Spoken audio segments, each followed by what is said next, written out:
The snow fell in lazy spirals outside our London home, softening the sound of passing cars and muffling the chaos of New Year's Eve 2024. Inside, the air was thick with perfume and pretense. Crystal glasses clinked, laughter swelled, and every corner of our suburban mansion glowed with candlelight and money. I stood near the marble fireplace, swirling the last of my red wine, pretending not to hear the whispers about my dress or my husband. James Bennett, my husband of 7 years, moved easily among the guests. Tall, immaculate in his black tuxedo, every gesture rehearsed to perfection. He had the confidence of a man who believed the room, and every person in it belonged to him. I used to find that reassuring. Now it just felt dangerous. Because I knew what he was planning. 2 nights earlier, while he was in the shower, I'd opened his iPad to check the weather for the party. That's when I saw it, a message thread with his best friend, Ethan Walsh. "Ethan, you really gonna do it at the party, James?" "Oh, definitely. Watch her face when she realizes." "Ethan, you're cruel, man." "James, she'll survive. She always does." "Ethan, what do I owe you if she doesn't?" "James, a bottle of 2010 Lafite." It took me several minutes to breathe again. They'd made a bet about my reaction. James planned to serve me divorce papers in front of 100 people, including half of London's legal elite. I could already picture his smirk, the faux sympathy in his eyes, the laughter of his friends echoing through the hall. But the message didn't end there.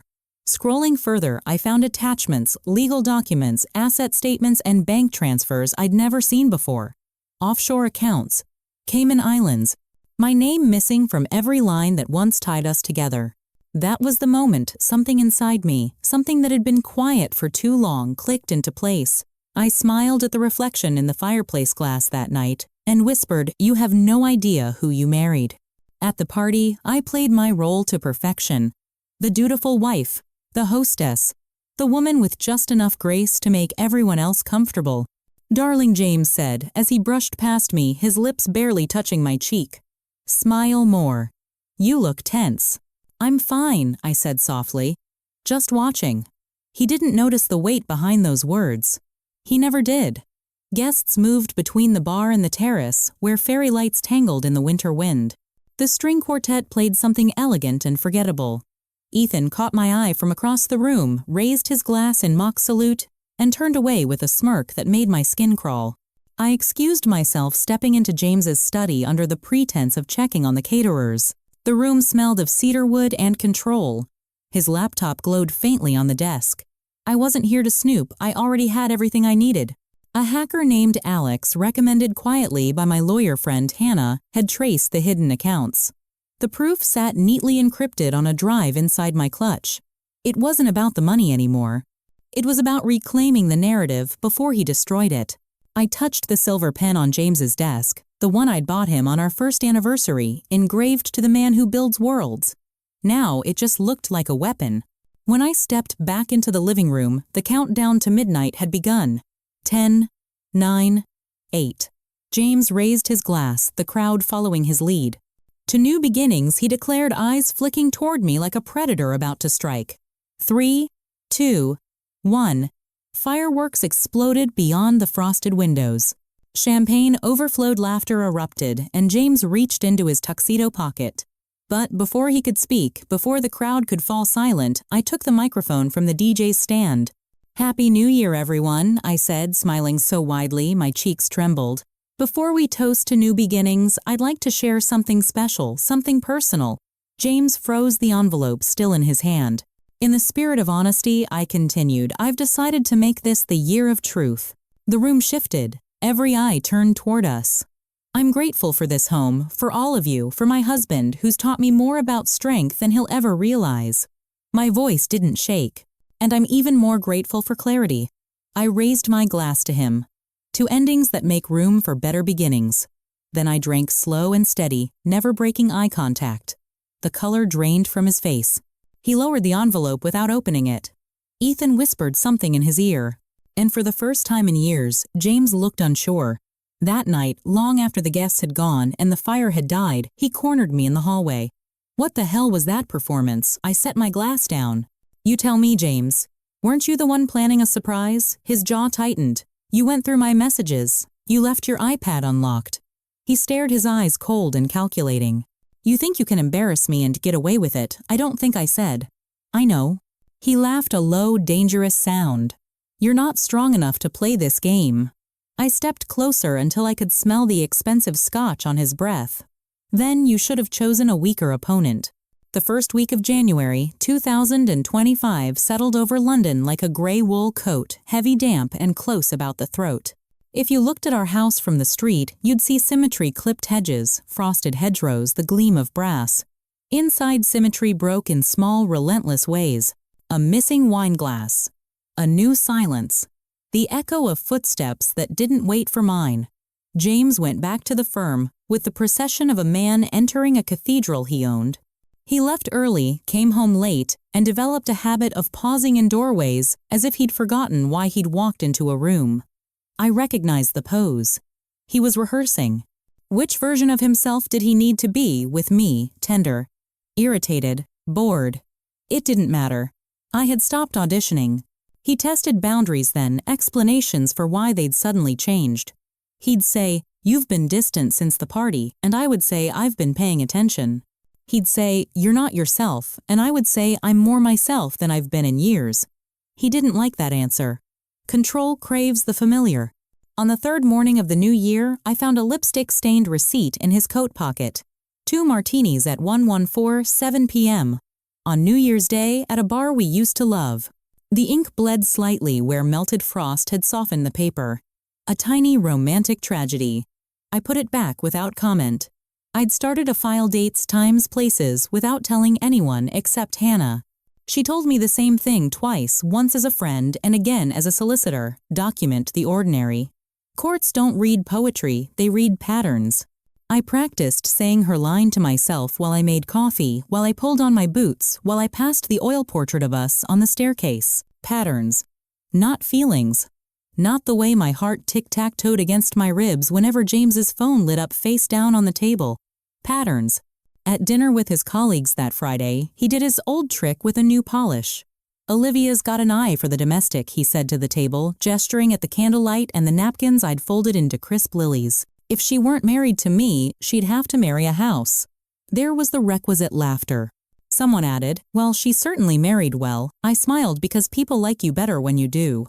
Later that night, when we were alone upstairs, I asked, "Did you enjoy humiliating me?" He loosened his tie. "Humiliating, darling? I was complimenting you." By reducing me to a table setting, he took a step closer, as if proximity could overwrite meaning. "It was a joke. It wasn't funny. You never used to be this sensitive," he said, and that was when I understood he had a glossary only he could read. Sensitive meant seeing clearly. Calm meant compliant. Love meant ownership. I slept in the guest room for the first time that night. In the morning, he watched me through the doorway with a frown I recognized from court photos in the paper, measured displeasure. "We can't keep living like this," he said. "We won't," I replied. He left before I did. I waited in the silent wake of his absence until the house felt like a stage after closing the air, stale with clapping that wasn't for me. Then I went upstairs to the bedroom we no longer shared, opened his wardrobe, and ran my hands along the seam behind the top shelf. Hannah had said it, people who hide money hide other things. If he's bugging you, it will be where he thinks you won't look above eye level or at the baseboards. I didn't find anything there. I found it later by accident while changing the sheets. A tiny disc, no bigger than a shirt button, tucked beneath the slatted frame adhesive halo dulled by dust. I stared at it long enough for my knees to ache. Then I stood, went to his study, and opened the drawer where he kept cables coiled like snakes. The receiver sat under a false bottom lit, with a pinprick red LED that said only one thing: recording. It wasn't rage that rose in me then. Rage is 2 hot flashes and fades. What I felt was a cool coastal certainty, the kind of cold that clarifies the edges of things. I took out my phone, snapped photos, recorded a video, sweeping the frame, narrated the date, time, and location. Evidence doesn't care if your hands shake. That afternoon I called Clara. We hadn't spoken properly in months. James had 1,000 ways of thinning the air between me and the people who loved me. He preferred to do it with a soft knife suggestions instead of bans. "Your sister exhausts you," he'd say after a Sunday lunch that shimmered with laughter. "Take some space. Protect your energy." It sounded like care.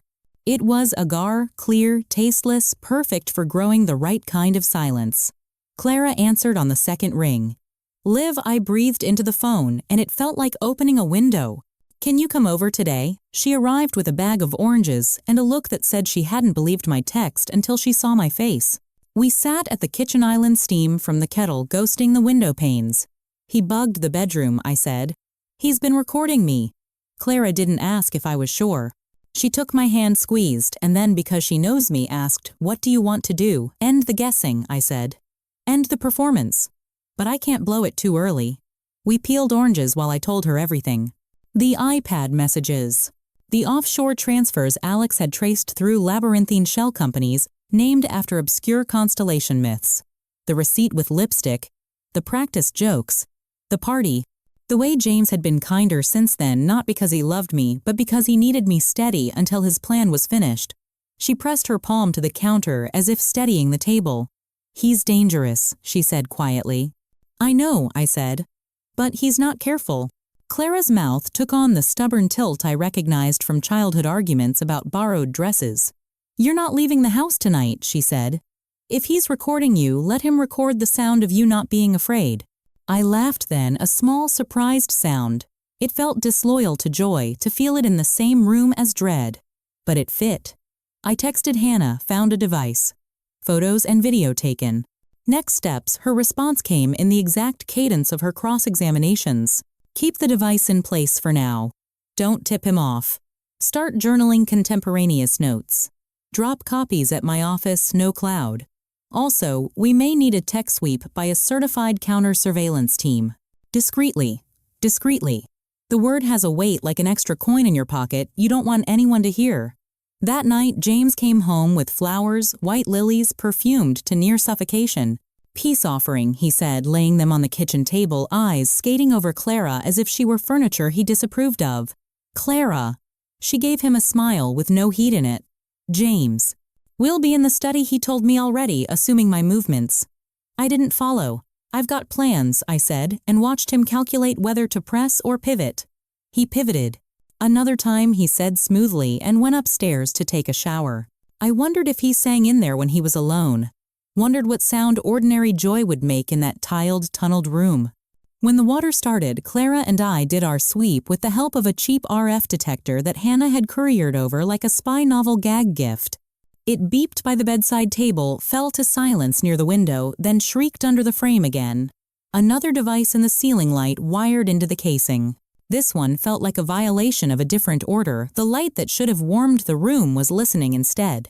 I moved as if the floor might betray me. It felt important not to make any sudden motions, some ritual of respect for the version of me that had slept here trusting. We left the devices in place, documented everything, and went back downstairs to the lilies in the kettle. When James returned, he stood with his hands braced on the back of a chair and surveyed us like a judge considering a plea. I'm working late tomorrow, he said. Ethan's hosting a client's dinner. You should come, Olivia. Show the flag. Thank you, I said. I'll think about it. His eyes sharpened. You'll think about it. I have plans, I repeated. He looked toward the vase. With your sister, yes. He smiled, the kind of smile you can only see from the inside, the one that never reaches the eyes. Don't get too excited, he said, as if joy were an indulgence he meant to regulate. You know how you get when you're overtired. Clara rose. We're going to bed, she said, and in that moment I could have kissed her for the bluntness of it. She's never been fluent in the dialect of men like James. Thank God. Upstairs, we whispered like teenagers at a sleepover, an old choreography returning to us with muscle memory. You don't have to be brave all the time, she said in the dark. I'm not, I said. I'm careful. Careful can still be brave, she said, and soon after I listened to her breathing, even out felt the house settle around us like a beast going to ground. In the morning, I made myself an omelet and wrote in my new ledger Saturday 4, January 2025. Found 2 devices, recorded evidence. James returned 1932 with lilies. Client's dinner Monday. Tone performative ease, underlying vigilance. I wrote it without adjectives wherever possible the way Hannah had told me to. The law doesn't care that the lilies smelled like a funeral. But I wrote it for myself in a separate notebook, the one I kept in the art studio behind the greenhouse. The lilies smell like mourning dressed as apology. I went to the studio after that. The room had always felt slightly forbidden. My life with James had room for beauty, but only the curated kind that matched the rug. I unlocked the door, turned on the overhead, and breathed paint-thick air until my lungs remembered.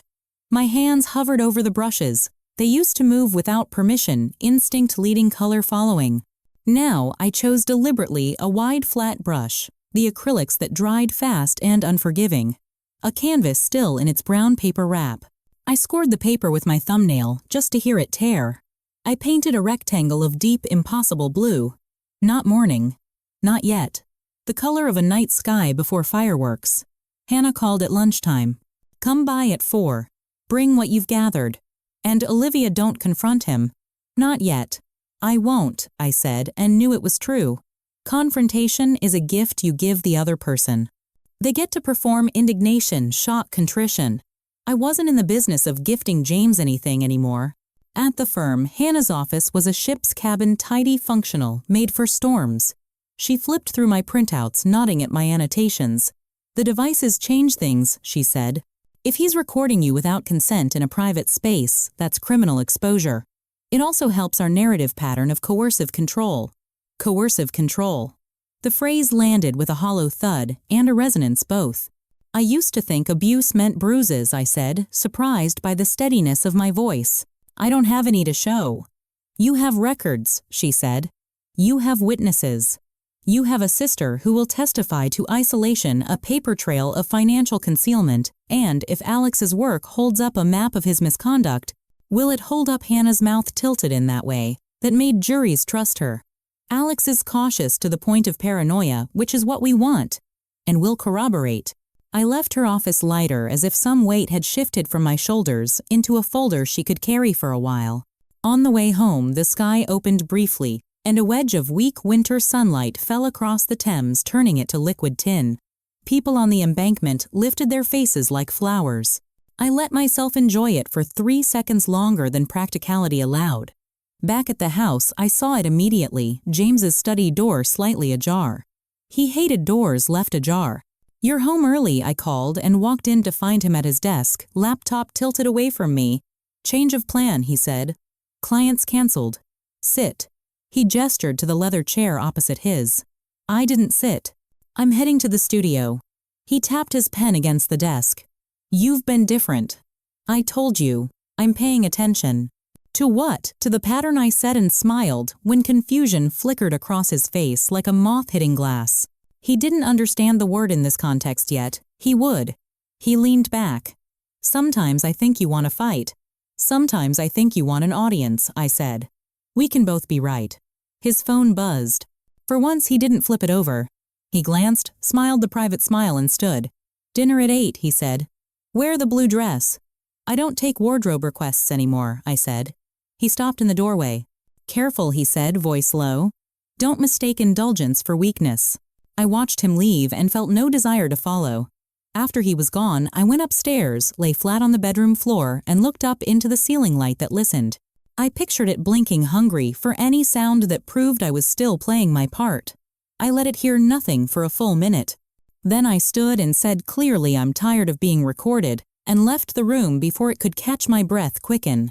That night I wore black trousers and a white shirt, clean as a refusal. At dinner, he told a story about a judge who hated Cunard sauce, and everyone laughed too hard. I watched the room the way a survivalist watches the tree line. Ethan clapped James on the back. Our boy's a killer, he said. Always lands on his feet. I lifted my glass and met Ethan's eyes over the rim. Some falls you don't see coming, I said and drank. When we got home, I didn't go upstairs. I went to the studio and painted a blood-warm smear across the blue rectangle, then took a rag and dragged it down until it looked like a curtain parting. Tomorrow, I decided I would hire the sweep team. Tomorrow, I would send Hannah the backup set of documents. Tomorrow, I would speak to Alex about the last piece of the offshore trail he'd been chasing through 3 time zones and a dozen shadow companies. Tonight, I would sleep in the guest room with the door ajar and the window cracked open to the honest cold. I would text Clara, I'm okay, and mean it for the first time in months. I would let the house listen if it wanted to, the sound of me choosing myself quietly. Before I turned off the light, I wrote in the ledger, Sunday 5 January 2025, dinner with colleagues. Observed Ethan emboldening James. Subject relaxed, overconfident. My affect calm, precise. Action schedule sweep. Deliver duplicates. Maintain facade. Then in the other notebook, the one without rules. There are nights when the heart is a locked room. Tonight I found the key and put it in my pocket. I slept with my hand closed around nothing and woke with my palm warm as if it held a thing that mattered. In the morning I called the sweep team. Discreet, I said, borrowing Hannah's coin. And thorough. When I hung up, I stood very still and listened to the house, listened to me. I'm done, I said, not loudly, but with finality. If the ceiling light recorded anything, let it be that. The day the counter-surveillance team arrived, the air in our house felt colder than usual, as if it already knew what was coming. 3 men in dark uniforms stepped through the doorway like ghosts trained in etiquette, polite, efficient, invisible. They carried small silver cases full of instruments that hummed softly, scanning the walls, the ceilings, the sockets, even the fireplace. I stood with my arms crossed, pretending I wasn't shaking. Clara made tea in the kitchen, the steady clink of cups, a fragile anchor against the rising sense that I had been living inside someone else's experiment. After an hour, one of the men approached me. Mrs. Bennett, we've removed 6 devices, he said. 4 audio, 2 with video capability. My heart stopped. Video, yes. 1 was installed in the light fixture of your dressing room. He hesitated, professional mask slipping for a second. I'm sorry. I thanked them because that's what women are taught to do, say thank you even when your privacy has been stripped bare. When they left, I locked the front door and leaned my head against the wood. It was the first time I truly allowed myself to cry. Not because of fear, but because the scale of his betrayal had become real, tactile, measurable. 6 devices, 6 silent witnesses to a marriage built on surveillance. That night I waited for James to return from work. I didn't mention the sweep. He walked in with that rehearsed charm, the one that could win over judges and dinner guests alike. Long day, he said, loosening his tie. You should rest, I replied. You'll need your strength. He smiled, thinking it was an olive branch. It wasn't. It was a countdown. The next evening, we attended a charity gala at the Savoy, a glittering event filled with champagne cameras and self-congratulation. I wore a black velvet dress and the diamond necklace James had given me on our 5th anniversary, the one I'd later learned he'd purchased using our joint account without asking. He was already tipsy by the time we reached the ballroom. Ethan was there too, of course, loyal shadow, equal parts accomplice and audience. Midway through the night, as the string quartet shifted to jazz, James pulled me onto the balcony. His breath smelled of whiskey and arrogance. You've been quiet lately, he said, swaying slightly. Just thinking, I replied. About what? How easily people mistake control for love. He frowned, too drunk to parse it. You're not making sense, Olivia. I took the pen from his jacket pocket, the one engraved, "To the man who builds worlds." I held out a folded sheet of paper. Sign this, I said lightly. He glanced at it, unimpressed. What is it? A joke, I lied. Something the wives came up with at the charity committee. A promise of equality, they called it. Just sign and make me look good. He snorted. You women and your sentimental nonsense. Please, I said, lowering my voice, tilting my head, years of performance reduced to one calculated gesture. He signed without reading, then stuffed the pen back into his pocket. Happy now, ecstatic, I said, and smiled just wide enough to hide the tremor in my hands. 2 weeks later, Hannah slid the notarized document across her desk. He really signed it, she said, eyes shining. A fully valid postnuptial agreement. You now control 80% of the joint assets. It's airtight. I exhaled for what felt like the first time in months. Keep it somewhere safe, Hannah warned. And Olivia, don't underestimate him. He'll notice when the walls start closing in. I know, I said. That's why I'm building them quietly. From that moment on, my days became deliberate. I recorded details the way a detective might map a crime scene. Every night, James came home later. Every time he smelled of foreign perfume. Every unexplained charge, Mayfair restaurants, hotel bars, jewelry boutiques. I took photographs, saved receipts, forwarded emails to a secure folder Alex had set up offshore. When he was gone, I'd walk through the empty house and whisper to myself, "You're not powerless. You're preparing." In early March, the truth arrived in the form of a manila envelope. Inside were photos grainy but unmistakable. James with a woman I didn't recognize leaving a boutique hotel near Chancery Lane. Her hand brushed his tie as they walked. His expression was the same one he used when convincing juries he was right. A note from the private investigator read, simply subject identified Claire Matthews, Associate Solicitor, Bennett and Walsh LLP. Frequency of meetings twice weekly. Romantic involvement confirmed. For a long time, I just stared at the photo. Not out of heartbreak, there was nothing left to break, but out of awe. The efficiency of his deceit was almost professional. That night, I placed the photo on the dining table when he came home. "Who is she?" I asked. He didn't even pretend at first. He just looked at the picture, then at me, calculating how much I knew. "She's a colleague," he said finally. "Don't be dramatic." Dramatic, my voice stayed calm. That's rich, coming from a man who hides microphones in his wife's bedroom. His head snapped up. "What did you say?" I took a slow sip of water. "You heard me." His jaw tightened, then unclenched with practiced patience. "You're making a mistake, Olivia. You're letting paranoia turn you into something ugly." "Ugly," I repeated, smiling. "Funny. I thought deceit was uglier." He stepped closer, voice dropping to that soft, venomous register I used to mistake for control. "If you ever try to undermine me," he said, "I will make sure you lose everything. The house. The reputation. Even your sister. I can be generous or I can be thorough." I didn't flinch. "You've already lost more than you realize." He left, slamming the door so hard the chandelier trembled. That night I sat by the fire with Clara, the flames throwing gold across her worried face. "He threatened you?" she asked. "Yes." "What will you do?" "Finish what I started." She studied me for a long time. "You're not the same person you were 6 months ago." "I know," I said quietly, "and thank God for that." Over the next few weeks I worked in silence. I updated Hannah with evidence logs. Alex completed the digital trace. Every illegal transfer mapped every shell company linked to James's signature. We had enough to bury him financially and professionally, but I wasn't interested in simple destruction. I wanted understanding. I wanted him to see what it felt like to be outsmarted by someone he underestimated. Late one night while he slept, I stood beside the bed and looked at him. The man who once held my hand during thunderstorms now looked like a stranger wearing my husband's face. His breathing was steady, oblivious.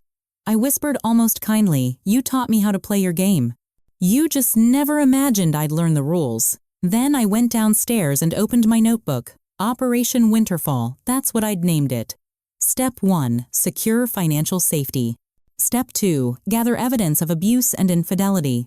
Step 3, wait for the perfect stage, the same stage he planned to use against me. He had wanted to humiliate me publicly at a party. I intended to return the favor with precision.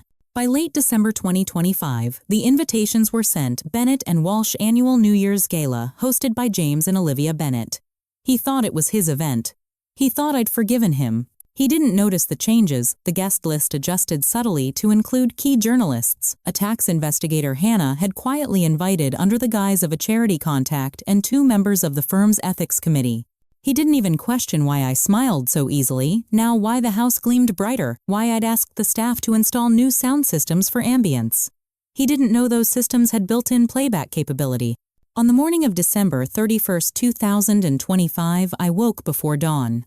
The city outside was covered in frost, the sky a pale blue bruise before sunrise. I stood by the window watching my breath fog the glass. This was it, the day he'd planned to ruin me a year ago. The day I'd chosen for his undoing instead. In the reflection, I didn't look afraid anymore. I looked ready. December 31st, 2025. Exactly 1 year since the night he planned to destroy me. The Bennett mansion gleamed like a cathedral of deceit, polished floors, golden light champagne towers stacked in fragile pyramids. The air smelled of pine power and expensive secrets. Outside, snow dusted the hedges, softening the world's edges. Inside, every smile was a weapon. James had insisted on hosting again, as if rewriting history could erase the last 12 months. A fresh start, he'd said. Let's show them we're stronger than ever. He didn't notice the irony. He never did. I wore white silk this time, clean, deliberate, the color of endings masquerading as innocence. Hannah called it my armor. Clara called it poetic justice. James called it perfect. You look angelic, he said, straightening my necklace before guests arrived. I smiled. You'll need an angel before the night's over. He laughed, thinking it was flirtation. The orchestra played soft jazz as guests flooded in, law partners, clients, journalists, even Ethan, his faithful echo. He raised his glass when he saw me, eyes glinting with that same smugness from last year. Still together, eh? He said. Guess miracles happen. Miracles, I replied, and meticulous planning. The night moved in waves, clinking glasses, hollow compliments, the unspoken choreography of people pretending not to be watching each other. James was magnetic, telling stories, shaking hands, a master of performance. But every spotlight eventually burns. At 1145, he tapped a fork against his glass. The crowd quieted. He loved this moment, the attention, the reverence. I watched him with the calm of someone who has already written the ending. Ladies and gentlemen, he began, voice smooth as aged scotch. A toast to new beginnings, to lessons learned, and to the grace of second chances.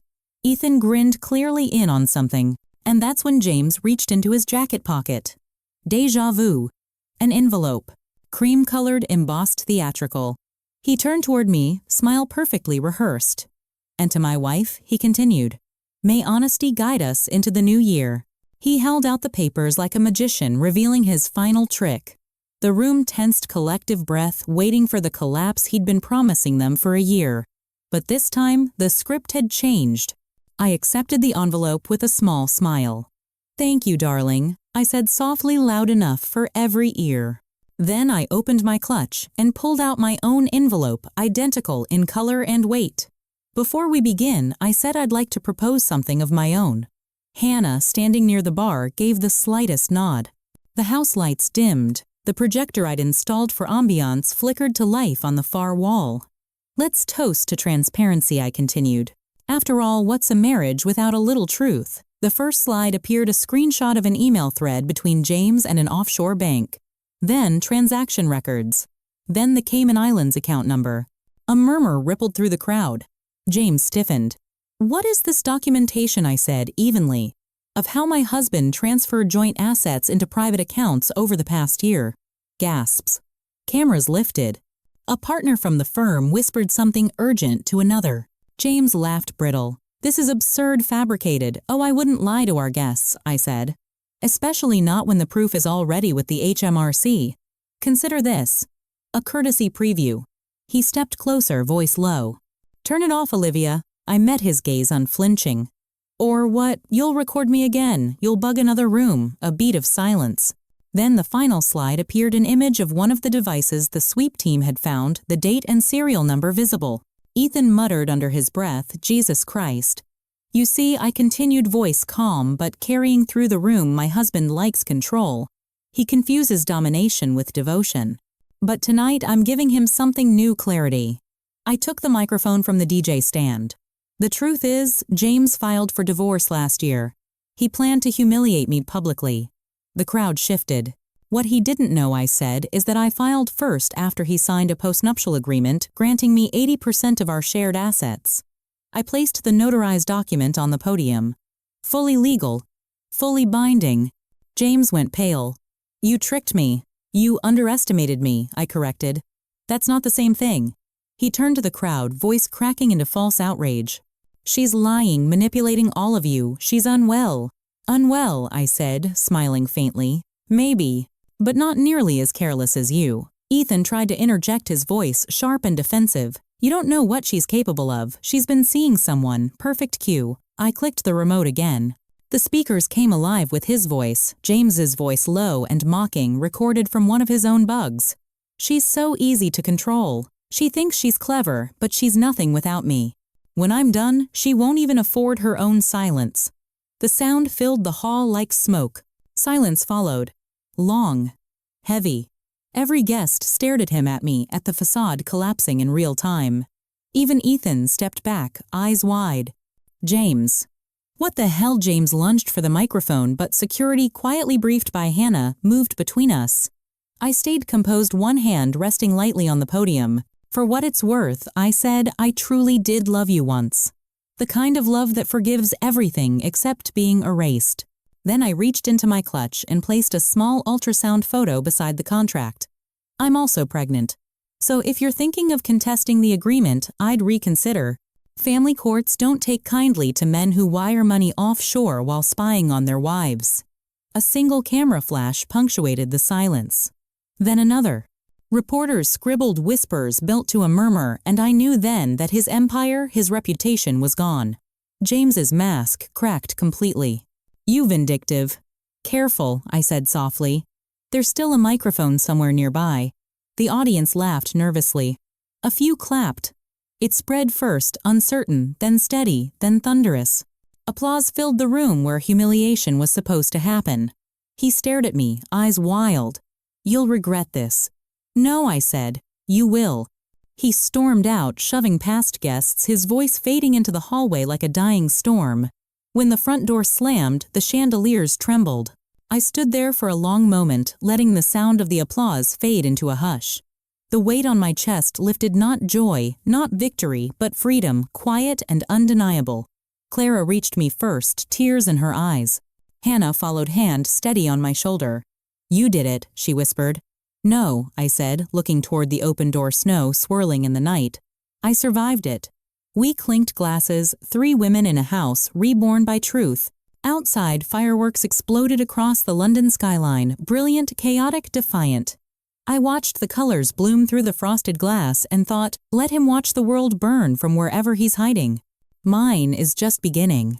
The morning after the gala dawned gray and merciless. The city outside my window looked half erased by fog, and for the first time in years, I didn't care. The world could blur all it wanted. I was finally in focus. I sat at the kitchen table, still wearing the white silk robe from the night before, staring at the empty champagne flute beside me. It smelled faintly of victory and smoke. The silence in the house wasn't heavy anymore. It was clean. James's things were still here, his cufflinks by the sink, his cologne on the dresser, his suits hanging neatly in the wardrobe like obedient soldiers waiting for orders that would never come. I walked upstairs, opened the closet, and began removing each item one by one. Every shirt folded into a box. Every memory stripped of sentiment. When the last hanger was empty, I called the locksmith. By noon, the locks had been changed. By 2, Hannah had arrived with her laptop and a smile that didn't hide her satisfaction. Congratulations, she said, sitting across from me. The footage from last night went viral. Someone live-streamed the whole confrontation. Half the firm's partners have already issued public statements. Let me guess, I said, pouring her tea. Distancing themselves, she nodded. He's been suspended pending an internal investigation. The ethics committee is reviewing the offshore transfers. And the recording. Circulating everywhere, she said. Even the tabloids are calling it the Bennett betrayal. I almost laughed. It sounded theatrical, like something he'd enjoy if it weren't about him. Clara arrived that afternoon, her arms full of grocery bags and reckless optimism. I brought cinnamon rolls, she said, because victory should smell like sugar. I grinned. And coffee, obviously. She unpacked while humming some old pop song, the kind we used to scream-sing in the car before life got complicated. The normalcy of it all hit me like sunlight through a cracked door. As we ate, she glanced around the house. Feels different, she said. Lighter. It should, I replied. He's gone. For good. For now, I said, because part of me knew men like James never leave quietly. They regroup, they rewrite. But this time I was ready. 3 days later, the letter arrived. Heavy cream paper, his handwriting unmistakable. Olivia, you've humiliated me publicly. You think you've won, but you haven't. You manipulated me into signing that contract. You will regret this. My lawyers will destroy it, and you. Enjoy your moment while it lasts. James, I read it twice, folded it neatly, and slid it across the table to Hannah. She smiled thinly. Perfect, perfect. This is intimidation, she said. It strengthens our case. We'll file a complaint with the Solicitors Regulation Authority first thing Monday. And if he sues, she sipped her tea. He won't. He's bleeding reputation. Every move he makes now just proves yours. I stared at the letter again, feeling an odd sense of pity, not for him, but for the emptiness he'd built his power around. It was always about control. never connection. That night I walked through the house barefoot. The fire crackled softly in the living room. The scent of cinnamon lingered. I paused by the mirror in the hallway and caught my reflection, same face, same eyes, but different woman. I whispered, "You did it not to boast, but to believe it." Then, as if on cue, the doorbell rang. Clara looked up from the couch. "Are you expecting anyone?" "No," I said, crossing to the door. Through the peephole, I saw James standing there. No smile, no confidence, just a man stripped of certainty. I didn't open the door. "Olivia," he said, voice muffled through the wood. "We need to talk." "There's nothing left to say," I replied. "You can't just erase me, funny," I said. "That's exactly what you tried to do." A long pause. Then quieter. "You'll ruin me. You did that yourself." He hit the door, once flat palm, not violence, just desperation. "You think you've won. I don't need to win," I said. "I just needed to be free."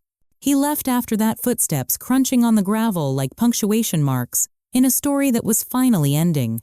The next morning, Hannah confirmed it. The Solicitors Regulation Authority had suspended his license pending investigation into ethical misconduct, financial fraud, and breach of privacy laws. His name was everywhere: headlines, social media threads, legal forums. Once celebrated London attorney faces disciplinary review after domestic surveillance scandal. He'd tried to reach me again through his assistant, but the message was intercepted by Hannah's office. "Let him talk to the press," she said. "Every word he says now digs him deeper." And so he did what all powerful men do when cornered. He disappeared. Over the next few weeks, I filled the silence with renewal. The house transformed under my hands, the walls repainted soft teal, fresh linen curtains, replacing his heavy drapes, candles flickering where his trophies once stood. The air smelled like vanilla and peace. Clara moved into the guest room temporarily, but neither of us mentioned a timeline. Her laughter returned to the halls like the house had been waiting for it. We played music again, old records, piano ballads, anything that reminded me of who I was before I started shrinking. In February, the baby kicked for the first time. I was painting in my studio, a small sunlit room I'd finally reopened, when I felt the flutter. It startled me, then made me laugh out loud. Life new and defiant blooming where fear used to live. Clara burst in at the sound. "What happened?" "He moved," I said, hand on my belly. "He's real." Her eyes softened. "He's safe." I nodded. "So am I." A week later, a letter arrived, not from James this time, but from his mother. It was handwritten in trembling cursive. "Dear Olivia, I owe you an apology I should have made years ago. I saw what he was becoming and said nothing. I thought silence meant loyalty. I was wrong. Please accept this for your child, something that belonged to James's father. I hope it brings more light than pain." Inside the envelope was a small silver rattle, polished and delicate. I turned it over in my palm, the metal warm from my touch. For the first time, I didn't feel bitterness, only closure. I placed it on the bookshelf beside the ultrasound photo beneath a painting I'd finished the night before, a woman standing before an open door, light spilling in. Spring arrived slowly, like forgiveness. The investigation against James deepened. The tabloids lost interest. He was no longer news, just a cautionary tale. I, on the other hand, was starting something new. A small art studio tucked behind the greenhouse where I taught weekend workshops for women rebuilding their lives. We painted, we laughed, we cried. Every brushstroke felt like reclaiming oxygen. Some nights after class, I'd stand by the window with my tea and look out at the London skyline. There were still echoes of the woman I'd been, the one who smiled through the pain, the one who whispered instead of shouting. But she'd become something else, quieter, yes, but stronger, whole. When Clara tucked me in one night, joking that pregnancy had made me sentimental, I said, "You know what's funny? I used to think surviving meant staying." She smiled. "And now I know surviving means leaving with your head high and your evidence organized." We both laughed until we cried. That night before sleep claimed me, I thought of everything James had taken and everything he'd accidentally given back. Strength. Clarity. Myself. The baby kicked again, gentle and rhythmic. I pressed my hand to my belly and whispered, "We're okay." And for once, the house didn't echo with doubt. It simply agreed. New Year's Eve, 2026. Exactly 1 year since I stood before 100 people and burned the mask my marriage was built on. Exactly 1 year since I stopped being someone else's reflection and started being real. The snow fell soft and slow over the London suburbs, wrapping the city in a hush that felt like forgiveness. Inside my home warm light spilled from every window. The air smelled of cinnamon vanilla candles, and something sweeter still, peace. Clara stood in the kitchen wearing an apron dusted with flour humming off-key, while spooning pudding into tiny glass bowls. Hannah had arrived earlier with her new partner Daniel carrying a bottle of wine and the kind of smile that said she'd been waiting all year for this. The baby, my son Noah, sat in his high chair babbling and slapping his palms against the tray, delighted by the sound of his own laughter. The house, once a prison of whispered insults and hidden microphones, now rang with joy. Liv, Hannah called from the living room. Daniel's attempting to fix your stereo. It might explode. Tell him if it does, he's buying me a new one, I said, laughing. I carried Noah to the couch, his little fingers gripping my necklace with surprising strength. He had James's eyes, but softer, unhardened by pride or deceit. When I looked at him, I didn't see my past. I saw every reason to protect the peace I'd fought for. Mommy's got you, I whispered. Always. The clock on the mantel read 1140. 20 minutes to midnight. Clara appeared with mugs of hot chocolate and a mischievous grin. Do you realize this is the first New Year's you're not crying or cleaning up after a party full of people you don't even like? I laughed. Progress. Major progress, she said. You're glowing. Exhaustion, I said. And freedom. Hannah raised her glass. To freedom. We clinked mugs, the sound, small but perfect. When Noah drifted off to sleep, I placed him gently in the crib beside the fire. The crackle of wood, the slow rhythm of his breathing, it all felt sacred.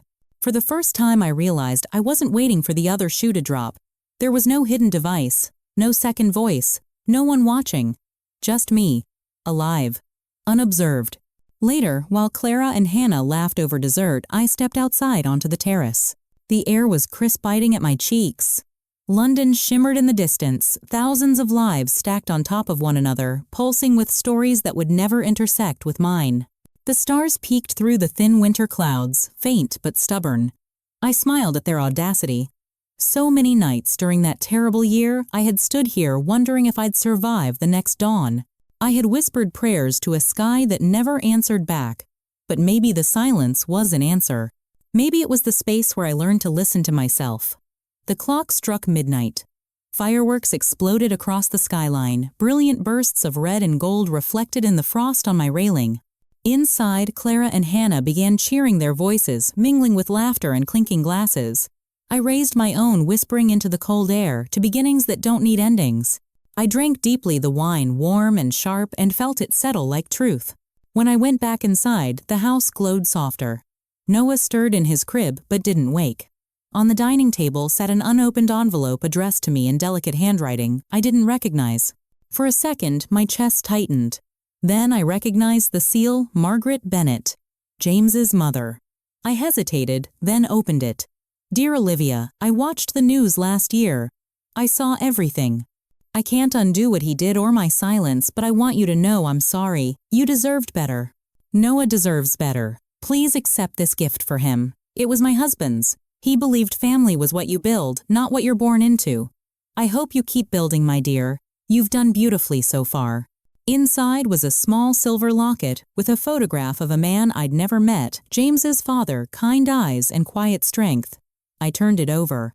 Engraved on the back were the words, "The light you carry is enough." I held it for a long time, then placed it next to Noah's rattle on the bookshelf. No reply needed. Some stories end best in silence. Later that night, I sat by the fire, a sketch pad in my lap. The house was asleep, except for the soft hum of wind against the windows. I began to draw slowly, deliberately, the image that had lived in my mind for months. A woman standing barefoot in the snow facing dawn. Her hair loose, her posture unafraid. Behind her, a burned-out house. Ahead of her, a rising Sunday. I titled it, A Woman's Redemption. For the first time in a long time, my hand didn't shake. The next morning, the doorbell rang. It wasn't James. It was a delivery man holding a wrapped canvas, one of my paintings sold through the online gallery I'd quietly launched 3 months earlier. Congratulations, he said, handing me the receipt. Looks like you're making a name for yourself. I smiled. Finally, the right way. By spring, the studio was full. Women came from across the city, mothers, survivors, dreamers, each carrying her own story. We painted our bruises into colors, our grief into texture. The studio smelled of acrylic and hope. One afternoon, while Noah played on the floor with paintbrushes, a student asked me, "How did you know when it was over, when you were truly free?" I thought for a long moment, then said, "When I stopped needing revenge and started loving." Quiet. She nodded, eyes glistening, and I knew she understood. That night, after everyone had gone, I stood in the doorway of my studio. The walls were splattered with color: blue for sorrow, gold for resilience, crimson for the pulse of surviving.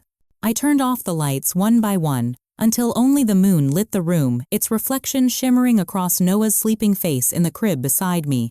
I whispered, "You'll never have to unlearn fear the way I did."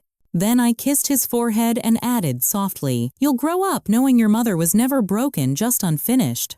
Outside, the world kept turning. But inside this little house, paint-stained, candlelit, imperfect, everything was finally still. I closed my sketchbook, set down my brush, and smiled at the life I had built with my own 2 hands. A new year. A new life. A woman redeemed.